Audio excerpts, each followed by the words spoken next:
अस्सलाम वालेकुम नाज़रीन, मैं हूँ राहिला फिरदौस और प्रोग्राम है आपका अपना बात से बात राहिला के साथ। और आपको पता है कि हर हफ्ते हमारी कोशिश होती है कि आपकी मुलाकात करवाएं एक नए मेहमान से। और जहाँ तक सवाल है हमारे इस प्रोग्राम के हवाले से, तो आपकी राय हमें मिल रही है। थैंक यू सो मच आपकी पसंदीदगी का और इस प्रोग्राम को देखने का। और जहाँ तक सवाल है इस प्रोग्राम का, मेरी कोशिश होती है कि मेरे वो जितने मेहमान इस प्रोग्राम में आएँ, किसी न किसी हवाले से पाकिस्तान से उनकी मोहब्बत का इजहार होता हुआ नज़र आए। जी हाँ, अमेरिका में रहते हुए पाकिस्तान से मोहब्बत करना और पाकिस्तान की चीज़ों को दुनिया भर में रोशनास कराना यकीनन ये हमारे लिए काबिल फ़ख्र भी है और हमारी पहचान भी है।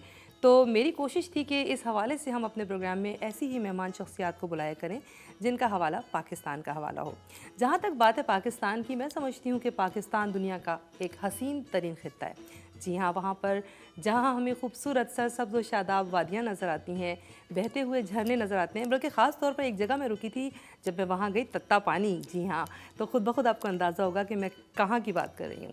और बहुत ही खूबसूरत नज़ारे हैं, लेकिन ख़ास बात है वहाँ की शाहराह क़राक़रम।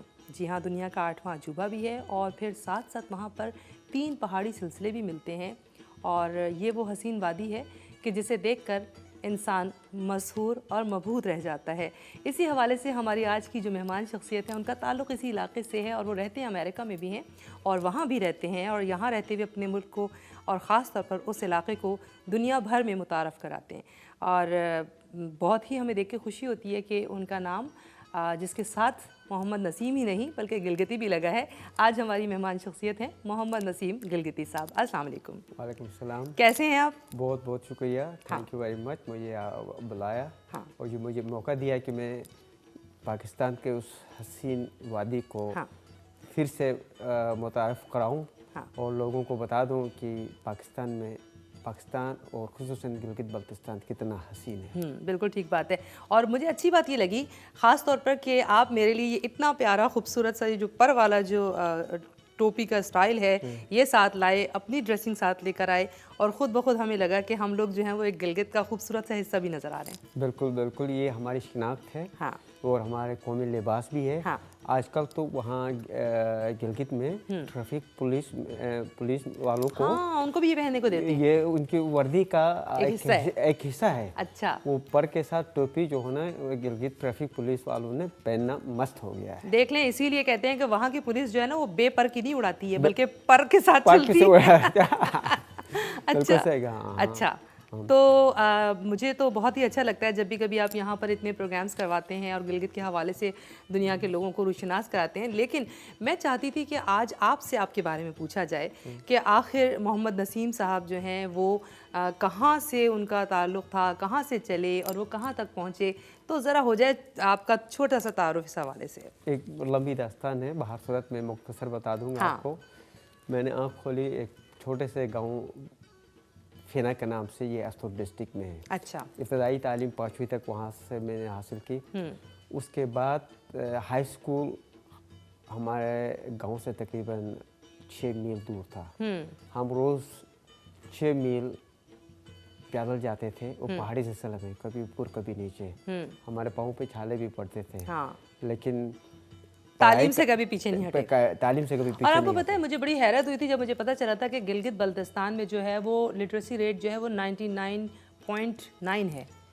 आपको मैं हैरान रही थी सुनकर। इस इतनी मुश्किलात के बावजूद गिलगित बल्तिस्तान के लोग तालीम में पाकिस्तान के दूसरे सूबों से कई दर्जा आगे हैं। न सिर्फ मर्द, औरतें भी वहाँ पर तालीमी मैदान में पीछे नहीं है। खुसूसन हमारी वहाँ की औरतें, आपने देखा होगा बल्कि सुना होगा, ऐसे करना हमें एग्जाम दिए हैं जो पाकिस्तान के लिए बाइसे फ़ख्र है। खुसूसन आप लेके समीना अली बेग। हाँ, वो मैंने सुना था कि वो हाइकिंग के हवाले से उनका बहुत बड़ा एक हवाला है। इस्लामी ममलिकत की पहली लड़की है जिन्होंने कम उम्री में हिमालय माउंट एवरेस्ट को सर किया है। सिर्फ माउंट एवरेस्ट को सर नहीं किया, उन्होंने 7 जितने भी बड़े वो पहाड़ी सिलसिले थे सबको उन्होंने सर किया है। वो पिछली दफ़ा यहाँ पर वाशिंगटन डीसी में एम्बेसडर साहब ने इनके एजाज़ में एक बहुत बड़ा फंक्शन भी किया था। बिल्कुल सही बात है, बिल्कुल सही बात है। और मैंने देखा कि वहाँ पर इत्तेफाक हुआ मेरा जाने का जब, तो मतलब ये समझ लीजिए कि दुनिया के बहुत से लोगों में से मैं अपने आप को उन चंद खुश नसीब तरीन लोगों में से समझती हूँ जिन्होंने इत्तेफाक़िया तौर पर प्रोग्राम बनाया कि जी पाकिस्तान में जब हम इस दफ़ा जाएं तो हमें अपने बच्चों को पाकिस्तान में जाकर बताना चाहिए कि आप क्या समझते हैं कि सारी खूबसूरती यहाँ है, नहीं, आप अपने मुल्क की हसीन जगहों को देखें जाकर। तो एक्चुअली मैंने जब वहाँ जो कुछ देखा है ना, मैं उसे कभी ज़िंदगी पर अगर मैं अपनी तस्वुर की आँख से देखूँ तो मुझे कभी यकीन भी नहीं आता कि ये सब कुछ मैंने अपनी आँखों से देखा है। आप यकीन करेंगे गिलगित बल्तिस्तान में इतनी हसीन वादियाँ हैं। आप शायद किसी ने यहाँ एक राइटर है 59 में वो अयूब खान के साथ गिलगित गए थे, वापसी पे उन्होंने एक किताब लिखी है, वो किताब शायद हुई 77 में। हाँ। तो किताब का नाम उसने क्या लिखा है? क्या? होंजा the heaven in the earth. देखिए, और नहीं, मुझे बड़ी हैरत हुई थी जब मैं वहाँ गई तो वहाँ पर जो हमें जो गाइड मिला था उसने मुझे बताया कि यहाँ मुस्तंसर हुसैन तारड़ आए थे। मैं तो सुन के हैरान हुई क्योंकि जो जगह वो मुझे दिखा रहे थे ना कि जब वो आए थे तो उन्होंने वो वाले रास्ते से आए और उन्होंने वो सारी किताबें लिखी उस हवाले से, तो वहाँ की कहानियाँ और वहाँ की चीज़ें मतलब ज़बरदस्त। हम मुस्तंसर हुसैन तारड़ के बहुत मशहूर हैं। हाँ। इन्होंने इस उम्र में भी गिलगित बल्तिस्तान को अपने सफ़र का इंतखाब किया और वहाँ गए, वहाँ के हसीन वादियों को कैमरे की आंख में बंद किया और दुनिया को दिखाया कि पाकिस्तान में ऐसे लोग भी रहते हैं, ऐसी हसीन जगहें भी हैं। बिल्कुल सही बात है। और दिविसे इंटरनेशनल पार्क वहाँ पर कई जगह मशहूर है। दिविसे इंटरनेशनल पार्क दुनिया का बुलंद तरीन और सबसे बड़ा इंटरनेशनल पार्क है वहाँ पर। अच्छा, मज़े की बात यह है कि जो हमारा जो ये इलाका है ख़ास तौर पे गिलगित बल्तिस्तान का, ये जाके चाइना के बॉर्डर से मिलता है और इस वक्त तो पाकिस्तान में एक बहुत बड़ा मंसूबा शुरू किया गया है जिसपे CPEC में आप देख रहे हैं कि जो एक उन्होंने हमारा एक राब्ता बनाया है, हमारा गवादर तक का जो रास्ता बना रहे हैं और जिस तरह का काम हो रहा है, उससे आपको क्या लगता है कि सवाद में और गिलगित बल्तिस्तान में और पूरे पाकिस्तान में तरक्की की नई राहें खुलने वाली हैं? मैं आपको बता दूं, गिलगित बल्तिस्तान के सिर्फ चाइना से सरहदें नहीं मिलती हैं। हाँ हाँ। गिलगित बल्तिस्तान की सरहदें अफ़गानिस्तान से भी मिलती हैं। हाँ। यहाँ इंडिया से भी मिलती हाँ। हैं, इधर वखान से रशिया तक से भी मिलती हैं। अच्छा अच्छा अच्छा अच्छा। तो CPEC का सिलसिला जो है एक न सिर्फ गिलगित में बल्कि पूरे पाकिस्तान में, हाँ। न सिर्फ पाकिस्तान में, हाँ। पूरे इस रीजन बशमूल इंडिया एक माशी इनकलाब आएगा। हाँ बिल्कुल। वहाँ तरक्की के इतने मौके मैसर होंगे हम तस्वीर भी नहीं कर सकते। हाँ हाँ। अब गवादर सुस्त से और खून जराब से और काशगर से हाँ। गवादर तक जो रोड जाएगा वो तकरीबन कोई 1000 किलोमीटर से ऊपर है। वहाँ पर ये सिर्फ सड़क ही नहीं बनेगी, वहाँ पे एनर्जी प्रोजेक्ट्स लगेंगे, वहाँ पे टूरिज़्म के हवाले से एक टूरिज़्म कम्प्लेक्स बन जाएगा, एक टूरिज़्म इंडस्ट्री बन जाएगी और दुनिया लोगों की तकदीरें बदल जाएंगी। बल्कि हम लोग यहाँ पर हैं या अमेरिका में या मिडिल ईस्ट में हमारे लोग हैं या यूरोप में कहीं हैं, तो वो अब वहाँ यहाँ से जाना वापस वहाँ जाना शुरू करेंगे जब ये फुल फ्लेज होगा तो एक माशी इनकलाब होगा। और गिलगित बल्तिस्तान उसी पेक में रेड की हड्डी की हैसियत है। बिल्कुल सही बात है, बिल्कुल सही बात है। अच्छा, आपने तो जो है वो स्टूडेंट लाइफ से ही थोड़े आपके अंदर जो होते हैं ना, कुछ कुछ लीडर होते हैं वो आपको बचपन से ही नज़र आना शुरू हो जाते हैं, तो आप वो उस हवाले से पहले जब आप स्कूल जाना शुरू हुए तो आपने वो कौन कौन से काम शुरू किए जिससे आपको लगा कि अब हमें गिलगित के अंदर जो है वो कुछ ना कुछ काम शुरू करने चाहिए? वो बेसिकली शुरू से हम मेहनत मशक्क़त के आदी हैं। हमने अच्छे दिन भी देखे, बुरे दिन भी देखे, अमीरी में भी रहे, गरीबों में भी रहे। तो हमें हर आदमी का दुख दर्द का एहसास उस वक्त से होता था। तो उस वक्त दर्द को लेके मैं हर वक्त ये कोशिश करता था और परवरदिगार से हमारी दुआ भी होती थी, परवरदिगार हमें इस काबिल बना दे कि हम किसी के काम आ सकें। बिल्कुल। तो मैं इस वक्त फ़ख्र महसूस करता हूँ कि मेरी वजह से मेरा गिलगित बल्तिस्तान दुनिया में और अमेरिका में तारुफ कराया। बिल्कुल सही बात है। मैं बिल्कुल ये बात पे यकीन करता हूँ। मैं अल्लाह पाक का शुक्रिया अदा करता हूँ जिन्होंने मुझे इस काबिल बनाया, मुझे इतनी स्ट्रेंथ दी। आपको पता है नसीम साहब के वही लोग दुनिया में कामयाब होते हैं जो लोग अपनी शनाख्त को याद रखते हैं। और मैं यही कहती हूँ, अच्छा आपने बताया था कि वहाँ पे मुख्तलिफ ज़बानें बोली जाती हैं, वो कौन कौन सी ज़बानें? वहाँ गिलगित में मुख्तलिफ ज़बानें बोली जाती हैं। शना वहाँ की मेन लैंग्वेज है। फिर सबसे शना के बाद सबसे ज़्यादा बोली जाने वाली बल्ती ज़बान है। अच्छा। जो बल्तिस्तान, सिकतू वगैरह गांची डिस्ट्रिक्ट में बोली जाती है। हाँ। फिर इसके बाद बुर्शिश है। बुर्शिश की हुंजा और नगर में बोली जाती है। अच्छा। फिर उसके बाद वखी आ जाती है, गोजाल का एरिया है। हाँ। जो ताजिक से मिलती जुलती है, उसको वखी कहते हैं। अच्छा। फिर इधर गिज़र डिस्ट्रिक्ट में तरफ जाए तो वहाँ ख्वार भी बोली जाती है। अच्छा। जो उससे क्या कहते हैं, चतराली से मिलती जुलती है। अच्छा, ये क्या ये जो इलाके जो आप मुझे बता रहे हैं, क्या ये कबाइल हैं, कबीलों के सिस्टम पे चलते हैं, किस तरह चलते हैं ये किसी ज़माने में थे। अच्छा। अब वो कबाइल का सिस्टम ख़त्म। पहले वहाँ ये राजागिरी सिस्टम था। हाँ। ये हुंजा, नगेर, अस्तोर, सकर्दू में राजाओं का जो था। अच्छा, राजाओं का दौर था। राजाओं का दौर था। ये सिस्टम भट्टू साहब जब आए तो उन्होंने ये ख़त्म कर दिया। अच्छा, ये जो है ये पाकिस्तान से इसका इलाक़ कब हुआ था?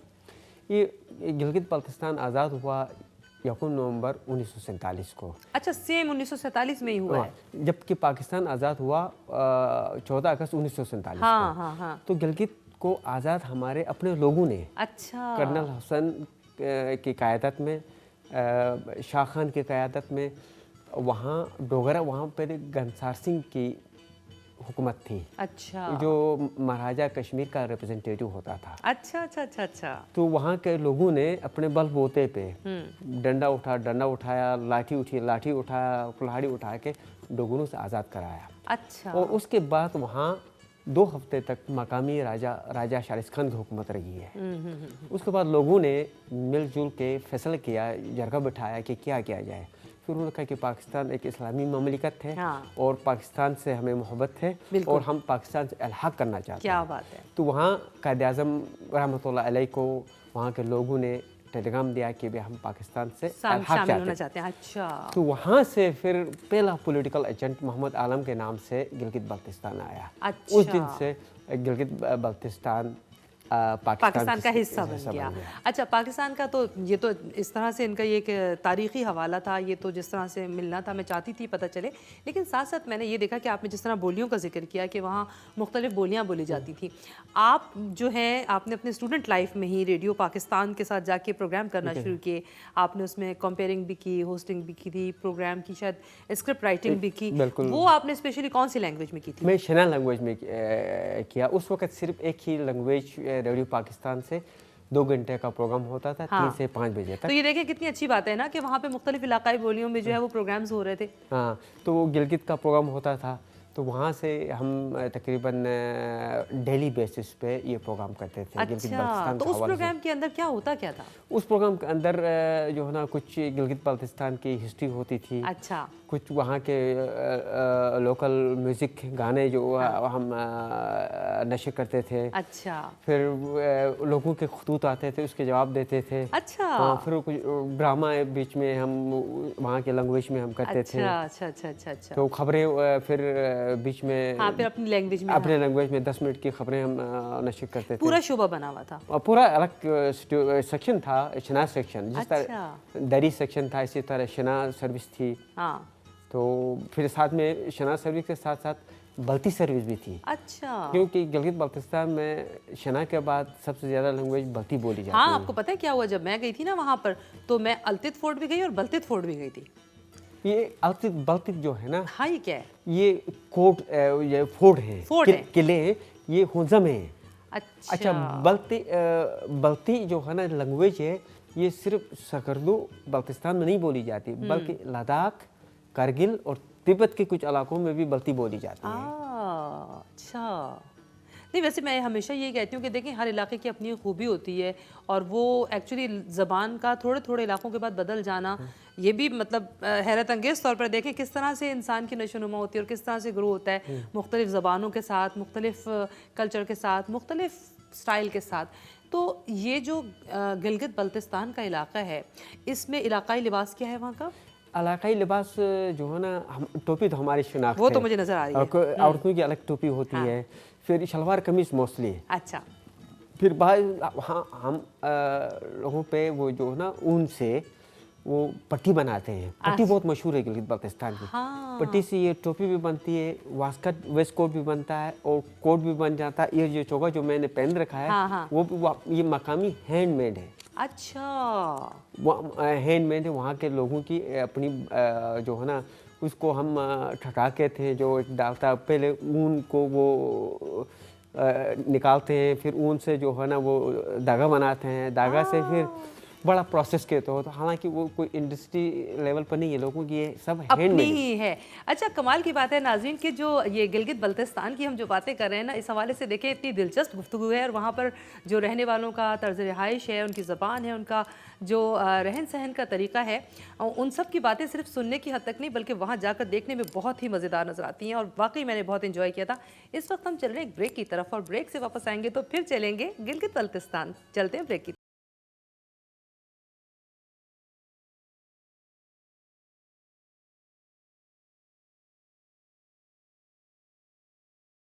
बाद एक बार फिर हम आपके सामने हाजिर हैं और हमारे आज के मेहमान नसीम साहब जो है बहुत मज़े की बातें बता रहे हैं गिलगित बल्तिस्तान के हवाले से। और गिलगित बल्तिस्तान वो इलाका है जहां मेरा इत्तेफाक हुआ जाने का। तो क्यों हुआ कुछ यूँ कि मेरे बच्चों में से लोगों को शौक़ था कि जी हम पहाड़ पे चढ़ें और मुख्तलिफ़ जगह पाकिस्तान की देखें। तो मैंने उनसे कहा, मैंने कहा जी बात यह है कि पाकिस्तान में जाके अगर आप देखें कि नांगा पर्वत, राकापोशी, K2 आपको पता है दुनिया की दूसरे नंबर की सबसे ऊंची चोटी है, वहाँ तक जाना और वो सब चीज़ें हमारे अपने मुल्क में हैं, पाकिस्तान में। तो मैंने कहा दुनिया भर से लोग आते हैं इन चीज़ों को देखने के लिए, इन जगहों को देखने के लिए, तो क्यों ना हम भी जाएं और पाकिस्तान में जाकर कोशिश करें कि हम भी इन तमाम खूबसूरत नज़ारों को अपनी आँख से देख सकें। तो हमने जब वहाँ का सफ़र किया और जब वहाँ पहुँचे हम, तो एक्चुअली मुझे लगा कि वाकई अगर मैं ना देखती तो शायद अब एक ही ज़िंदगी में जो चीज़ हमें देखने को मिली है वो दोबारा ज़िंदगी में कभी देखने को मुश्किल से ही मिलती है। तो गिलगित बल्तिस्तान के इलाके में जाने के बाद वहाँ की खूबसूरत जो शाहराह कराकोरम थी जिसके नीचे हम देखते थे तो लगता था कि बस यहाँ पे ये समझ लीजिए जान अटक जाती है। लेकिन वहाँ रहने वाले जो लोग हैं वो इतने खूबसूरत, इतने मोहब्बत करने वाले, वहाँ के जो फल हैं ख़ास तौर पे चेरीज़, वो जो वहाँ की जो खुशखुबानी और वहाँ के जो हमारे जो ड्राई फ्रूट्स हैं, मैं कहती हूँ कि हमारा मुल्क तो कुदरती हुस्न से, कुदरती वसाइल से, मादनियात से माला माल है और आप लोग उन खुशकिस्मत इलाक़ों से ताल्लुक़ रखते हैं। आप मुझे ये बताइए कि ये सारी चीज़ें जो हैं, जैसे अभी आप बात कर रहे थे कि वहाँ पर जो ऊन है उससे ख़ुद ही वो लोग जो हैं बुनाई करते हैं और ये जो आपने पहना है जी इसको कहते क्या है वैसे पहले? शुका कहते हैं हम शेना ज़बान में। और ये कौन लोग पहनते हैं? ये तकरीबन हर लोग पहनते हैं। सब पहनते हैं? अब तो फैशन हो गया है, बाहर तक आता है। हाँ वैसे फैशन है ये। फैशन हो गया लेकिन अमूमन सर्दियों में ये अपने बुजुर्ग लोग जो है ना वो पहनते हैं। और खुसूसन शादी ब्याह के मौके पर हमारे बड़े जो सीनियर लोग हैं, बुजुर्ग लोग हैं, ये पहन के इससे नाचते हैं गिलगिती ज़बान में। वो आपका जो वो जो ख़ास किस्म का रक्स है ना, वो बड़ा खूबसूरत है। वो उसको क्या कहते हैं? उसको गलवर कहते हैं हम। अच्छा। हाँ, उसमें तो वो किस मौके पर किया जाता है? वो शादी में जब होती है ना, जब बाराती आ जाते हैं तो उस वक़्त वो बजाया जाता है। तो इसमें जितने बुजुर्ग लोग होते हैं ना वो लड़के की तरफ से। अच्छा। जो वो मस्त शोका पहन के। तो शादी ब्याह की वहाँ की कोई ख़ास रस्में होती हैं? शादी ब्याह के इलाके की निस्बत से ना मुख्तलिफ रस्में होती हैं। अच्छा। पर खुसूसन मैं अपने अस्तूर की एक बात बताऊँगा। जब दुल्हन की शाम को मेहंदी होती है तो सुबह दुल्हन जो है ना वो किसी को साथ लेके गांव के हर दरवाजे पे जाती है। अच्छा। हर दरवाजे पे। अच्छा। दरवाजे पे जाके माफ़ी मांगती है उनसे कि मुझसे कोई गलती हुई है। अच्छा। तो मुझे माफ़ करो, मेरी शादी है, मैं जा रही हूँ। अच्छा अच्छा अच्छा। वो माफ़ी मांग के शाम को आती है मेहंदी लगाने से पहले। तो लड़की के वालिदा, लड़की की खाला, लड़की की फूफी उससे खुद गीत बनाती, वो गीत सुनाती हैं। अच्छा। गीत जब तक वो गीत नहीं सुनाएंगी। तो वो कोई खास तरह की शायरी होती है क्या? वो खुद उसको जो कहते हैं जोड़ लेते हैं बस। अच्छा। लड़की तुम जा रही हो, हमारे साथ होती थी तो ये रौनक थी, अब तुम जाएगी हम जो है ना मिस करेंगे, इस तरह के। अच्छा, वो जैसे रुखसती के गाने होते हैं। रुखसती के गाने होते हैं। तो बड़े जो है ना अफसरदा किस्म के गाने होते हैं। और इसी तरह दुल्हा के जो के लिए उसकी बहन, दुल्हा की खाला, दुल्हा की अम्मा गाने गाती, उसको दुल्हा वो खुशी के गाने गाते खुशी के गाने गाते हैं कि आप हो गए तो हाँ। हमारे घर में ये खुशियाँ होंगी, तो ये होगा वो होगा, तो इस तरह की जो है ना वो करते हैं। फिर खुसूसन हमारे वहाँ पर जिस तरह पंजाब या सिंध में जहेज़ का रिवाज है, वहाँ पर नहीं है। अच्छा। लेकिन अब वो बीमारी थोड़ी बहुत आ गई है। अच्छा अच्छा अच्छा, लालची हो गए लोग थोड़े से। तो लेकिन वहाँ जो है ना वो सब कुछ, लड़का लड़की को, यहाँ तक कि वो जो बाराती लेके जाता है उसका खर्चा भी देता है। अरे अच्छा। हाँ, वो कोई लड़की पे उस पर बर्डन नहीं होता था। अब थोड़ी बहुत जो है ना तो ये बीमारी वहाँ तक पहुँचती जा रही है। हाँ। तो इंशाल्लाह हम कोशिश कर रहे हैं इस बीमारी से जो है निजात हासिल करें। अच्छा। और इंशाल्लाह इसमें हम कामयाब भी हो जाएंगे। अच्छा, नहीं वाकई अच्छी बात है, क्योंकि देखिए जहाँ इतनी अच्छी रस्में और रवाज थे उसको बदलने की ज़रूरत ही क्या है? ज़रूरत इसलिए है। हाँ, लेकिन एक बात है, मैंने ये देखा कि वहाँ पर जो लोग हैं ना, वहाँ के रहने वाले लोगों की एक बात बड़ी अच्छी है कि वो बड़े मेहमान नवाज होते हैं। मैं इत्तेफाक की बात हुई कि हम लोग थे ईगल नेस्ट, हाँ, वहाँ से होटल से हम निकले ईगल नेस्ट से, तो वहाँ पर ना हमने देखा कि मतलब हम लोग तो जाके वैसे ही खुशी से पागल हो जाते हैं कि आपको खुबानियाँ नज़र आ रही हैं, चेरियाँ नज़र आ रही है, आपका दिल चाहता है तोड़ तोड़ के खाएं, और कोई रोकता भी नहीं है। और ख़वातीन वो एक टोकरी सी उठाई हुई होती है पीछे, उसको हम चौरंग कहते हैं। हाँ, वो क्या है? वो जो पीछे डाल के ना वो उसमें डालते जाते हैं, उसमें डालते जाते हैं। हाँ। खुबानी को खुबानी डाल के सेब को चुनते हैं। हाँ। इसी तरह हाँ, तो वही मैं आपको मजे की बात बता रही हूँ कि जब हमने चाहा कि हमको तोड़ने की कोशिश करें, तो एक बच्ची आई और वो मुझे कहने लगी कि अपनी ज़बान में, जो कि मुझे मतलब अंदाज़ा हुआ कि बुला रही है, तो वो बार बार के हमारे घर चलो। अच्छा, मैं वहाँ गई, मैं समझी वो अपनी खुबानी वगैरह बेचने के लिए कह रही है, तो कह रही नहीं, मेरी माँ कह रही है कि आप लोग यहाँ तक आए हैं तो हमारे साथ खाना खा के जाएं। तो मैंने कहा कि हम तो उनको जानते भी नहीं थे, लेकिन वो कहती है तुम्हें क्या खाना अच्छा लगता है? मैंने कहा हम तो कुछ भी खाएंगे, आपकी इतनी मोहब्बत है ये भी काफ़ी है, लेकिन खाना तो अभी नहीं खा सकते, हम आपकी ये खुबानियाँ ख़रीद के लेके जाएंगे ना। लेकिन वहाँ के लोग बहुत मोहब्बत करने वाले लोग हैं, बहुत मेहमान नवाज। आप यकीन करें, मेरे वालिद साहब अल्लाह मग़फ़िरत करे, जब तक घर में रात को उसके साथ खाने के लिए कोई मेहमान नहीं होता, वो खाना नहीं खाते थे। अच्छा। हमें कहते थे वो हमसाये में किसी को बुलाओ खाना खाने के लिए उनके साथ। अच्छा। बड़े, हालांकि वो खुद भूखे रहेंगे लेकिन मेहमान को खिलाएंगे। वहाँ सब लोग, मैं एक पर्टिकुलर आदमी की बात नहीं कर रहा हूँ। सब कोशिश ये होती कि भाई मेहमान नवाजी में ना वो किसी से पीछे ना रहे। हाँ, अच्छा ये मुझे बताएं नसीम साहब कि आपका ये जो गिलगित बल्तिस्तान का इलाका है, ये सेफ्टी के पॉइंट ऑफ व्यू से, क्योंकि मुझे इतना पता है कि जितनी खूबसूरत वो जगह है, पूरी दुनिया के लोग जो हैं वहाँ जाकर सैर व सयाहत के लिए भी जाते हैं, और पाकिस्तान के लिए एक बहुत बड़ा शुबा बन सकता है पाकिस्तान की तरक्की के लिए। ज़ाहिर है लोग सारी दुनिया में जो लोग जाके देखना चाहते हैं, ख़ास तौर पर इन पहाड़ों को सर करना चाहते हैं, उनके लिए क्या इंतजाम किए जाते हैं? मैं इस हवाले से चंद गुजारिशात आपके प्रोग्राम के थ्रू करूँगा। हाँ, ज़रूर। सबसे पहले तो टूरिज़्म को वहाँ इंडस्ट्री का दर्जा दिया जाए। वही तो मैं कहती हूँ, वहाँ जो ना, वहाँ होटलिंग बाज़ जगहों पे न होने के बराबर है। अच्छा। अब अस्तोर डिस्ट्रिक्ट जो है ना गिलगित बल्तिस्तान में सबसे खूबसूरत तरीन इलाका है, शायद आप नहीं गई वहाँ पर। वहाँ रामा है, दुमेल है। दुमेल आप देखेंगे, असल में पता है मुझे ऐसा लगता है कि वो पूरा इलाका है तो बहुत ही खूबसूरत, लेकिन एक तो खैर आपको पता है जब आप जाते हैं ऐसी जगहों पर तो गाइड आपको जिस तरह से प्लान करता है वैसे लेके जाता है, और मैं चाहती थी कि वहाँ तो काफ़ी दिनों तक रहा जाए, और बहुत सी वहाँ की जो रस्म व रवाज हैं, वहाँ के खेल हैं, जो कि मतलब मुझे किसी ने कहा कि अभी एक मेला होने वाला है, तो इस तरह की जो चीज़ें थी उनको देखने का तो बहुत ही शौक था मुझे, लेकिन कुछ आपको पता है ना कि गाइड नहीं है ना, इसलिए गवर्नमेंट की सरपरस्ती नहीं है। हाँ। गवर्नमेंट अगर उसकी सरपरस्ती करे, इंडस्ट्री का दर्जा दे, फिर वहाँ के लोगों को रोज़गार के मौके भी मैसर होंगे, फिर जो सियाह हैं उनकी बेहतर खिदमत भी हो सकती है। हाँ। फिर वो अट्रैक्ट हो जाएंगे।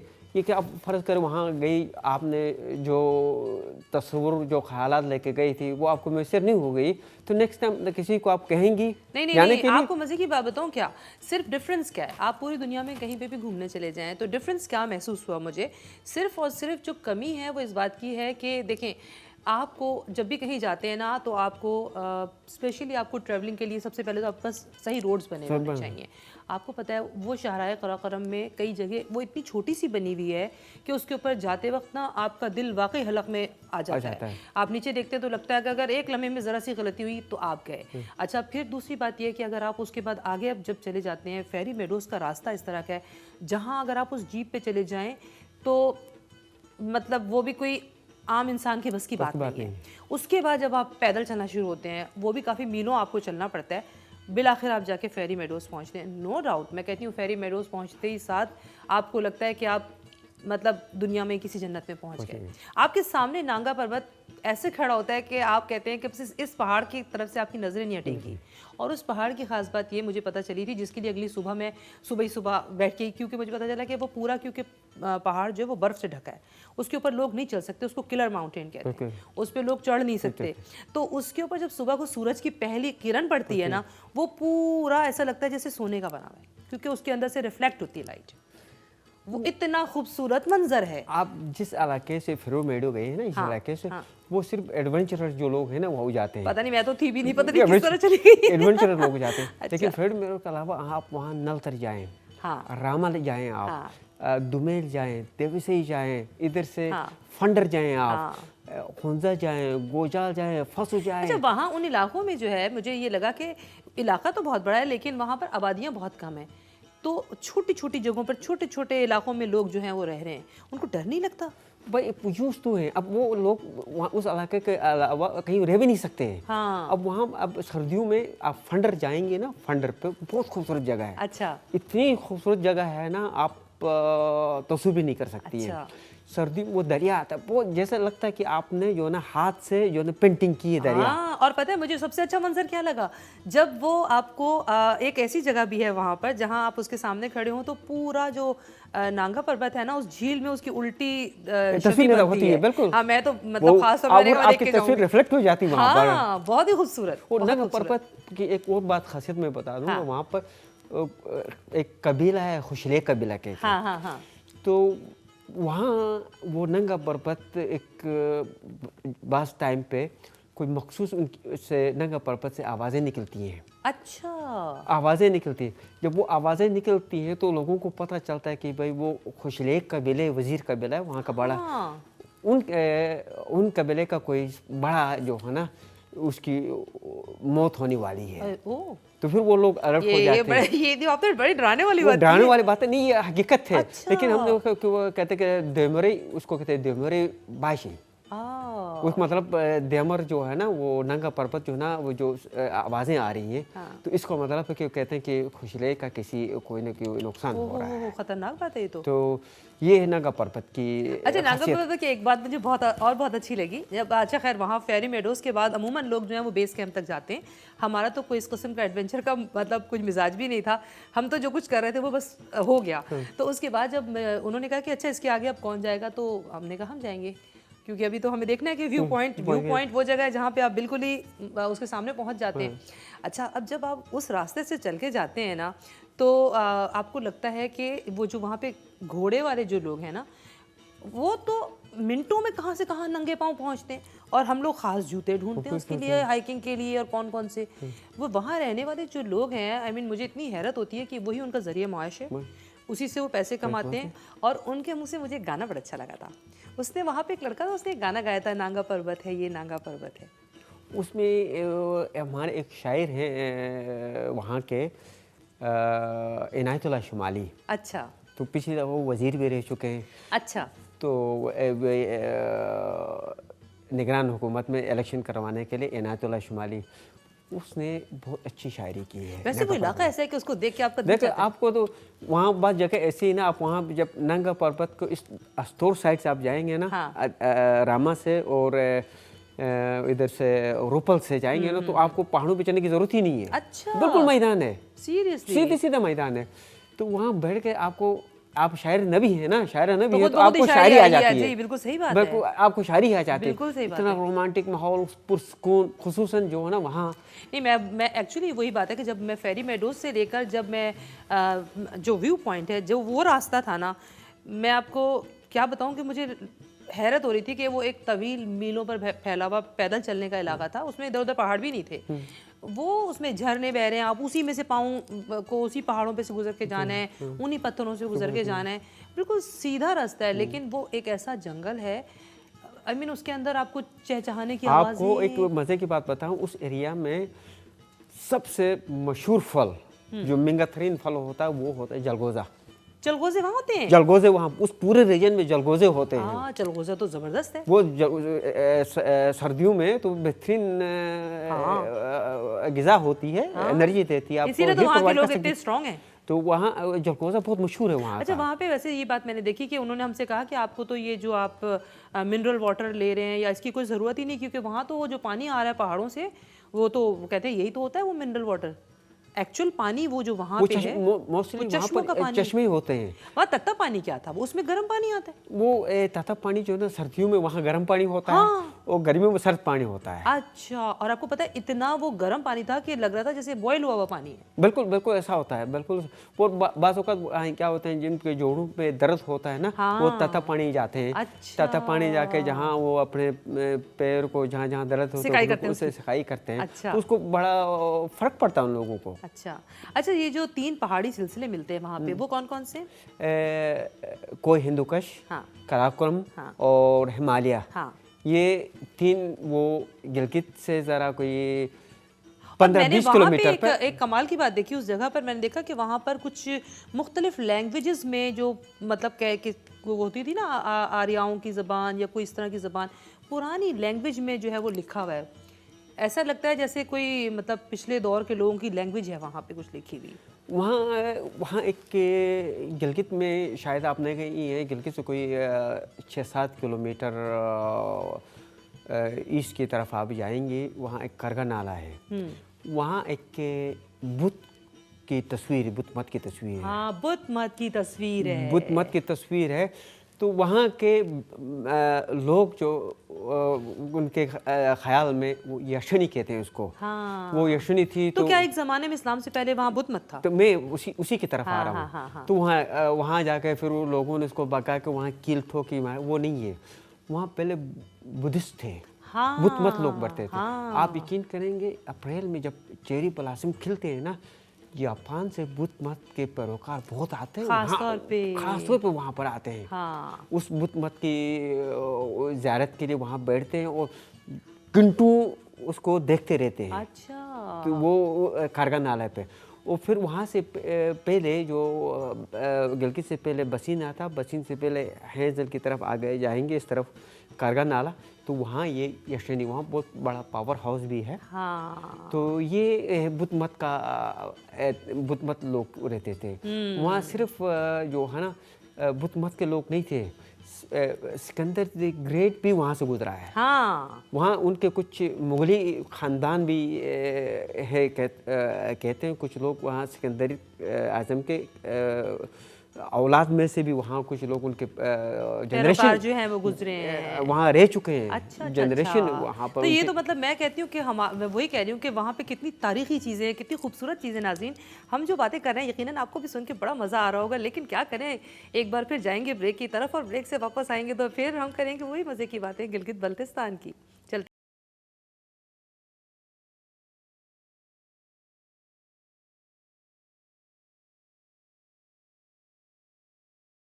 नाज़रीन, बात से बात राहिला के साथ में बहुत मज़ा आ रहा है, क्योंकि मैंने गिलगित बल्तिस्तान की खूब सैर की है और नसीम गिलगिती साहब का तो ताल्लुक़ ही वहीं से। तो जो बातें मुझे नहीं मालूम है मैं उनसे शेयर कर रही हूँ कि उनके ज़रिए हमें पता चल सके और देखने वालों को भी पता चल सके, और वो सब गिलगित बल्तिस्तान की मोहब्बत में गिरफ्तार हो जाए मेरी तरह से। देखें, ज़बान भी लड़खड़ा रही है। बात यह है कि वहाँ जाके वाकई आपकी ज़बान लड़खड़ा जाती है। मैंने ख़ास तौर पर जब हम व्यू पॉइंट पर पहुँचते हैं, तो व्यू पॉइंट पर पहुँचने के बाद तो आप एक्चुअली जब आप नीचे देखते हैं तो आप कहते हैं बस, और वहाँ तक पहुँचते पहुँचते हम थक भी इतना जाते हैं कि बस आप उसी पहाड़ के पीछे बैठ जाते हैं। लेकिन हमारे तो जो बच्चे हैं वो इतने एडवेंचरस थे, यहाँ से गए थे ना, उन्होंने कहा हमें ग्लेशियर पे जाना है। बहुत सारे लोग जाते होंगे और जाके वापस आते होंगे, उनके बारे में पता भी नहीं चलता, लेकिन हमारे बच्चों ने ये हिम्मत की और वो वहाँ ग्लेशियर तक गए। वो आम तौर पर लोगों को ट्रेनिंग करके जाना पड़ता है, क्योंकि मुझे खुद वहाँ मौजूद थी जब मैं, तो मुझे ऑक्सीजन की कमी फील हो रही थी, क्योंकि आपको पता है कि वहाँ पे ऊंचाई पे जाते जाते एक आम आदमी जो है ना वो सही तौर पे सांस नहीं ले सकता। तो वो अच्छा, उसके बाद मैंने जो वहाँ पे पहुँचने के बाद के जो मनाजिर थे या जो चीज़ें थी वो तो मेरी नज़रों में है। लेकिन ख़ास बात यह है, जैसे कि अभी आपसे बात हो रही थी पहले भी, कि ये मुल्क सिर्फ कुदरती नज़ारों से ही मालामाल नहीं है, बल्कि वहाँ की जो जिस तरह के वहाँ के स्टोन्स हैं, जेम्स हैं, जैसे वहाँ की, और जैसे ये ड्राई फ्रूट्स की हम बात कर रहे हैं, ये तो पाकिस्तान की एक ऐसी बड़ी, हमारे मुल्क को एक ख़जाना है उनके हाथ में।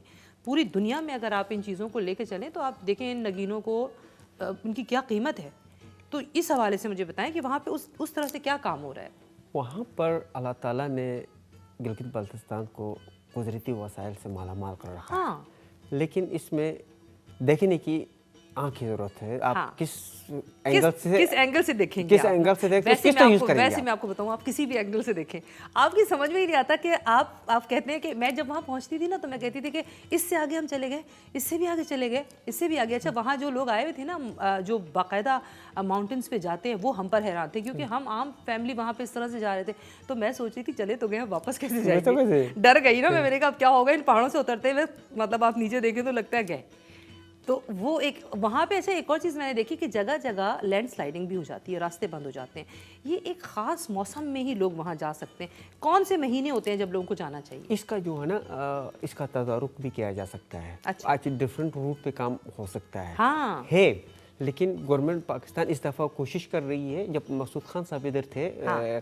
तो मैंने उनके साथ शेयर की है, तो मैं और वो उस पर काम कर रहे हैं। अभी वो आज़ाद कश्मीर के सदर हो गए हैं, तो इंशाल्लाह हमारे उस काम पे स्पीड अप हो जाएगा। हाँ, इंशाल्लाह। वहाँ से अस्तोर से, गिलगित बाल्टिस्तान का एक डिस्ट्रिक्ट है अस्तोर, वहाँ से एक शॉर्टर टॉप है, टनल की ज़रूरत है 7 किलोमीटर का कि 10 किलोमीटर का टनल है। वहाँ से मुज़फ़्फ़राबाद 3 घंटे का सफ़र है। और फिर मुज़फ़्फ़राबाद से इस्लामाबाद 3 घंटे का है। हाँ। तो टोटल जो है ना गिलगित बाल्टिस्तान से, अच्छा, बिल्कुल ही शॉर्टकट निकल शॉर्ट इस्लामाबाद से गिलगित बाल्टिस्तान इस्लामाबाद का फासला 6 घंटे का हो जाएगा। अच्छा। और वो सबसे सेफेस्ट रूट है। और उससे न सिर्फ आज़ाद कश्मीर में सियाहत की तरक्की मिलेगी, बल्कि गिलगित बाल्टिस्तान में सियाहत का इतना फ्लो आ जाएगा। असल में मुझे हमेशा ये लगता है कि देखें, वैसे तो आप एबटाबाद से जब चलते हैं, रास्ते में आप जब तक आप उस रास्ते तक पहुंचते हैं, रायकोट पर पहुंचने के बाद से उनके पास कोई प्रॉपर इंतज़ाम नहीं है फेरी मेडोज़ तक जाने का। वो बहुत ख़तरनाक है। वो बहुत खतरनाक। अब फिर वहाँ सिर्फ फेरी मेडोज़ ही नहीं है। फेरी मेडोज़ सिर्फ वही लोग जाते हैं जो एडवेंचरर हैं, लेकिन वो नंगा पर्वत के लिए पहुँचने के लिए मुख्तलिफ रास्ते भी हैं।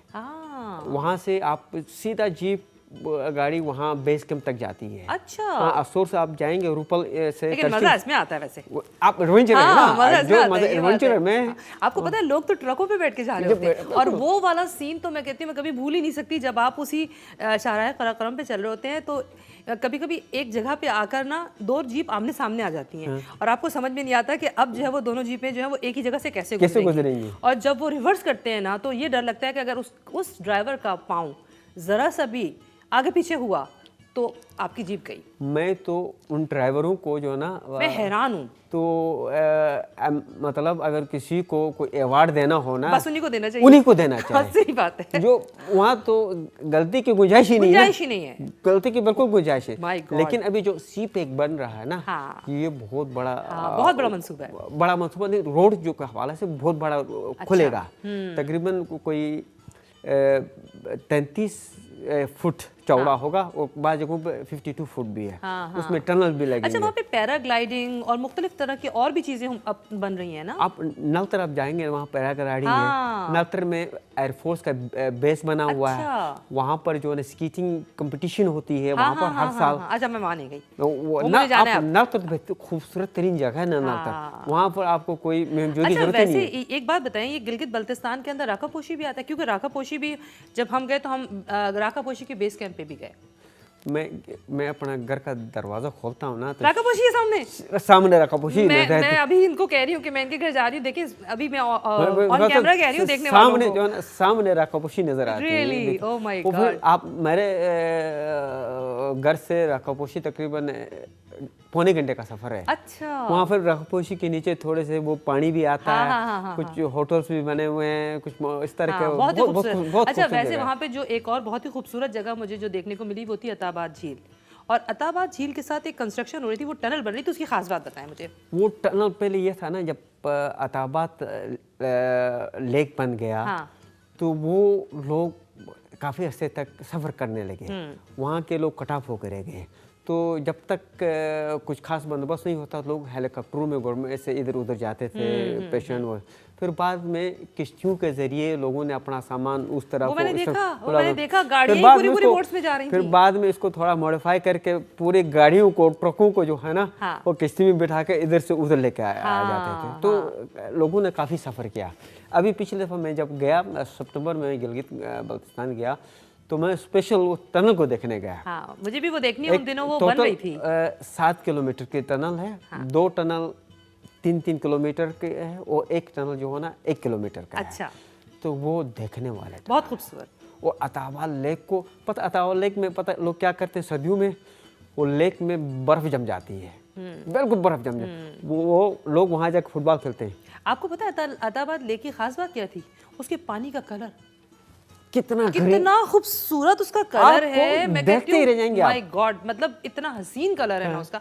बाद में तो मैंने कहा कि उस वो बोट वाले से कहा अब मैं ही चलाऊंगी, तुम मुझे ये बोट दे दो, मैं ही चलाऊंगी इसको क्योंकि मुझे तो वैसी वहां जाके मतलब समझ में नहीं आता कि क्या क्या एडवेंचर करें ना हम लोग। तो उसमें मैं चाहता हूँ कि हम चाहते हैं कि भाई गवर्नमेंट ऐसी जगहों की सरपरस्ती करे, टूरिज्म इंडस्ट्री बनाए, खुसूसन जब सी पे जब फुल फ्लैश को होगा। तो अभी से इसकी मनसूबबंदी नहीं की गई ना, फिर वो आपके बस में नहीं होगा, आपके कंट्रोल में नहीं होगा, आपके कंट्रोल में नहीं रहती हैं। वो तो पूरा इलाका उनको साथ साथ प्लान करना चाहिए। वहाँ की कीमती पत्थर एक्वामरीन है, टोरमेनिल है, रूबी है, जरकून है, टोपास है। अच्छा। और ऐसे मायदिनात सोना है वहाँ पर। आप यहाँ पर हर साल गिलगित बल्तिस्तान से तूसान में शो होता है 14 फरवरी को। अच्छा।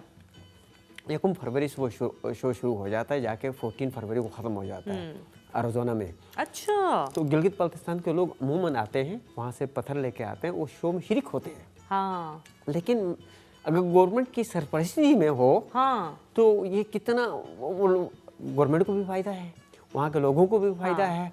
तो ये एक बहुत बड़ा सरमाया है। वो जो पहाड़ पे जाके अल्तित फोर्ट है, वो अल्तित फोर्ट, हाँ, अल्तित फोर्ट और बल्तित फोर्ट दो थी ना वहाँ पे। अच्छा, अल्तित फोर्ट के रास्ते में जब मैं नीचे उतर रही थी तो मैंने इत्तेफाक से देखा कि वहाँ पे एक साइन बोर्ड टाइप की चीज़ लगी हुई थी जिसके ऊपर ना किसी खातून ने अपने बारे में लिखा हुआ था कि मेरी कशीदाकारी को इस तरह से। वो एक्चुअली क्या था, वो हमारे सदर पाकिस्तान का तमग़े हुस्न कारकर्दगी का था जो उन खातून को मिला था। बिल्कुल। मैं उनसे मिली वो खातून से, तो कहने लगी कि ये जो है ना इनको कशीदाकारी के ऊपर जो है सदारती तमगा मिला हुआ है, और वो वहीं बैठी हुई थी। मैंने कहा माय गॉड, मतलब मैंने कहा कैसी कैसी हमारे मुल्क की ऐसे ऐसे लोग, इतने इतने हुनरमंद, इतने इतने ज़बरदस्त अपनी अपनी फील्ड के माहिर लोग उस इलाके से ताल्लुक़ रखते हैं।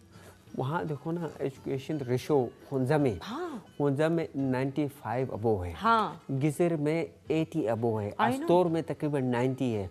और मैं इसमें खुसूसन इसकी आगा खान फाउंडेशन की बहुत कंट्रीब्यूशन मैं यही कहूँगी क्योंकि मैंने वहाँ बहुत जगह पे आगा खान फाउंडेशन ने गिलगित बल्तिस्तान के लिए बहुत बड़ा काम किया है और कर रहे हैं। तो उन्होंने रोका नहीं है। और उसी वजह से एजुकेशन में हमारे लोग आगे आ गए हैं, अमेरिका तक आ गए, यूरोप में जा रहे हैं हमारे लोग। बिल्कुल। तो फिर आपको पता है कमाल की बात देखें, सबसे बड़ी बात यह है कि वैसे तो मैं हमेशा ये कहती हूँ कि ख़वातीन को जो है वो ऐसे इलाकों में घरों में बंद रखा जाता है या वो किसी फील्ड में सामने नहीं आती। आपको पता है मुझे बड़ी हैरत हुई सुनकर कि वहाँ पर एक होटल बना हुआ है जिसे 2 बहनें चलाती हैं, 2 ख़वातीन चलाती हैं, और वो सिर्फ ख़वातीन के लिए नहीं है। मतलब वो होटल जो है उसकी मैनेजमेंट वो 2 बहनें चला रही हैं, उन दोनों बहनों का होटल है, वो खुद ही बनाती हैं, खाना सर्व करती हैं, सब कुछ करती हैं, और उसमें हर तरह के लोग आते हैं और खाते हैं। तो मतलब वहाँ की ख़वातीन को वहाँ के माहौल में इतनी सेफ्टी है। आप वहाँ की खातून की बात करें तो मैं एक खातून का हवाला देना मुनासिब समझता हूँ आपके फॉर्म से। आज से कोई 300-400 साल पहले की बात है, वहाँ गिलगित को एक खातून ने रूल किया है। अच्छा। उस खातून का नाम है दती जवारी के नाम से है। अच्छा। दती जवारी इतनी मजबूत हुक्मरान थी।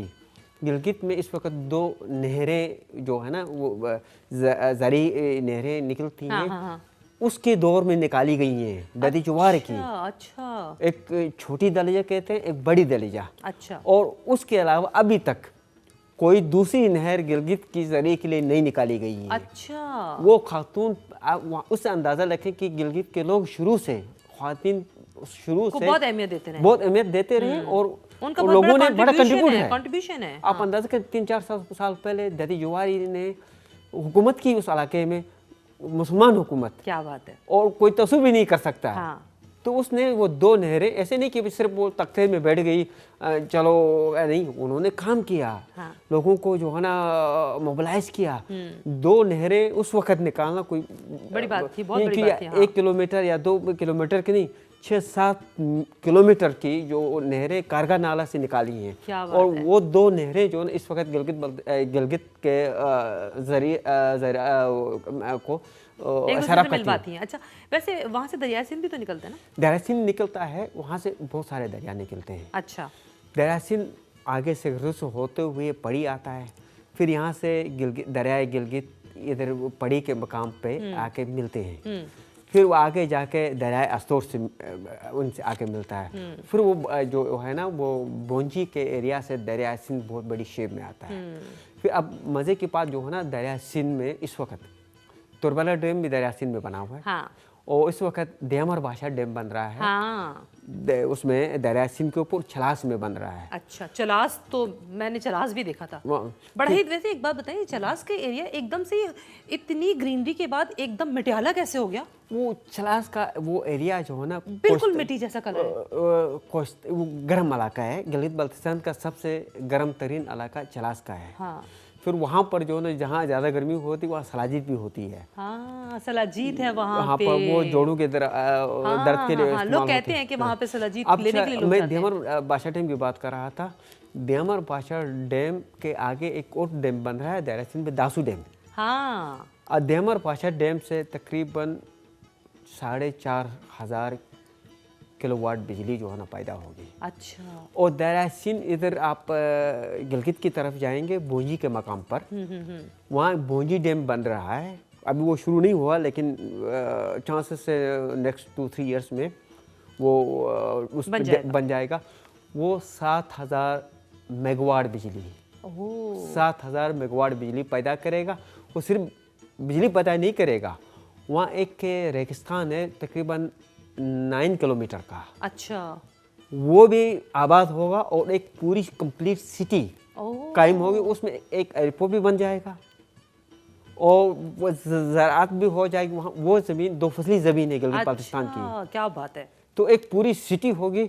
तो उससे तो मैं समझता हूँ कि अगर ये 2 डैम, खुसूसन अगर बोंजी डैम बन गया है ना, तो वहाँ के लोगों की जिंदगी बदल जाएगी। और वैसे मैं एक बात, फिर हम इलेक्ट्रिसिटी जो है ना एक्सपोर्ट करेंगे। हाँ, बिल्कुल सही बात है। हमारे मुल्क में तो बेचारे हर वक्त लोग कहते रहते हैं, हमारे मुल्क में तो बिजली सबसे बड़ा बिजली का बहरान हर वक्त रहता है। आप यकीन करेंगे, वो जॉन तोप का मैंने तज़किरा किया, जिसने किताब लिखी थी हेवन इन अर्थ, उसने अपनी किताब में लिखा है, उस वक्त 59 पे गया, 77 में उसने किताब लिखी है, उसमें उसने मेंशन किया है कि गिलगित बाल्टिस्तान में पानी इतना वाफिर है, अगर गवर्नमेंट ऑफ पाकिस्तान चाहे तो पूरे पाकिस्तान को बिजली यहाँ से फराहम कर सकती है। लेकिन वो कहता है कि मेरी समझ में नहीं आता इस पे अभी तक काम क्यों नहीं होता। हाँ, लेकिन ये तो हमारे मुल्क का मतलब यही अलविया है ना। ये तो देर आए दुरुस्त आए, अभी काम शुरू हो रहा है। हाँ। तो इंशाल्लाह और मैंने तो बल्कि रास्ते में देखा कैडेट कॉलेज भी बन रहा था वहाँ पे। सकरदू में कैडेट कॉलेज है। मैंने तो रास्ते में देखा ना, मैंने कहा कमाल है। कॉलेज है वहाँ की तालीम में बेसिक जो किरदार अदा किया है ना, पब्लिक स्कूल ने किया है। हाँ। पब्लिक स्कूल जो फौजियों के अंडर है। हाँ। फौज ने चलाया, वहाँ से हमारे बड़े लोग बहुत अच्छे निकले, बहुत अच्छे स्टूडेंट निकले, बहुत अच्छे नहीं। इस वक्त माशाल्लाह गिलगित बाल्टिस्तान के आबादी के लिहाज से यहाँ 4-5 डॉक्टर इधर यूनाइटेड स्टेट में हैं इस वक्त। क्या बात है, माशाल्लाह। कुछ रेजिडेंसी कर रहे हैं, कुछ एग्ज़ाम दे रहे हैं।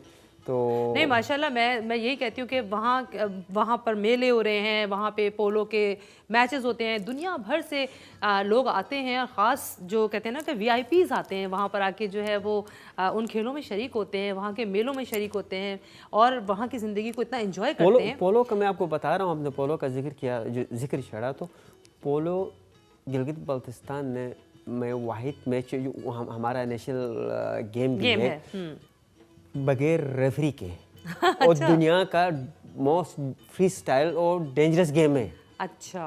फ्री स्टाइल गेम है, डेंजरस गेम है, जो बगैर रेफरी के होता है। हाँ। और उसमें बाज़ औक़ात कई अमवात भी होती हैं। हो खतरनाक है फिर तो। बहुत खतरनाक, भाई डेंजरस। उसके रूल बनाए खतरनाक नहीं होना उसको चाहिए। कोई रूल नहीं है, कोई रूल नहीं है, हाँ, कोई वो रूल जिंदगी वैसे मौत नहीं का है। खेल है। वो बहुत ज़िंदगी को मौत करते हैं और लोग उस पे जान देते हैं। हाँ, नहीं मैं तो आपको सच बात बताऊं कि नसीम साहब दिल चाहता है कि गिलगित बल्तिस्तान की तो हमारे पास बातें ख़त्म हो नहीं सकती, और हमने सोचा है नाजरीन कि एक बार फिर हम आपके लिए एक ऐसा प्रोग्राम ज़रूर तरतीब देंगे जिसमें हम टूरिज़म के हवाले से यहाँ से किस तरह से हम गिलगित बल्तिस्तान जा सकते हैं, और हम एक ट्रैवल एजेंट को भी साथ में बुलाएंगे जो कि नसीम साहब के साथ मिलकर पाकिस्तान जाने वालों के लिए, ख़ास तौर पर उन इलाकों में जाने वालों के लिए कुछ ऐसा प्लान करेंगे कि आप सब लोग भी ज़रूर पाकिस्तान की उस खूबसूरती को अपनी नज़रों से देख सकेंगे। और यकीनन हम सब के दिल की दुआ है कि पाकिस्तान तरक्की करे, और तरक्की के बहुत से मौक़े भी हैं। ख़ास तौर पर इस तरह के इलाकों को अगर आप तरक्की दें तो ख़ुद ब खुद पाकिस्तान भी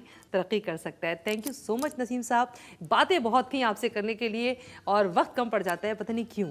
आपका बहुत शुक्रिया अदा करूँगी कि आप ख़ास तौर पे आए हमारे पास। मैं आपका बहुत बहुत मशकूर हूँ, आपने मुझे इस काबिल समझा कि मैं यहाँ आके अपने पाकिस्तान और अपने गिलगित बल्तिस्तान का तज़किरा आपसे करूँ। और मैं नाज़रीन से गुजारिश करता हूँ और नाज़रीन को से अपील करता हूँ, आप गिलगित बल्तिस्तान को एक दफ़ा ज़रूर देखें और उसके बाद आप बार बार देखेंगे। हाँ। और हमें कहेंगे भाई हमें फिर ले जाओ। हाँ, तो इंशाल्लाह हम आपसे वादा करते हैं, हम आपको गिलगित बल्तिस्तान की सैर ज़रूर करवाएंगे। और मैं आपको एक बात का ज़रूर इसमें इजाफा करूंगी कि अमेरिका में जो है वो मोहम्मद नसीम साहब, जो मोहम्मद नसीम गिलगिती कहलाते हैं, इन्होंने सोने वतन गिलगित बल्तिस्तान के हवाले से एक ऑर्गेनाइजेशन भी बनाई हुई है, और उसके हवाले से यहाँ ये बहुत से प्रोग्राम्स भी करते हैं। तो आप लोग भी देखें कि अमेरिका में भी इन्होंने अपने वतन को जो है वो ज़िंदा रखा है गिलगित बल्तिस्तान के हवाले से।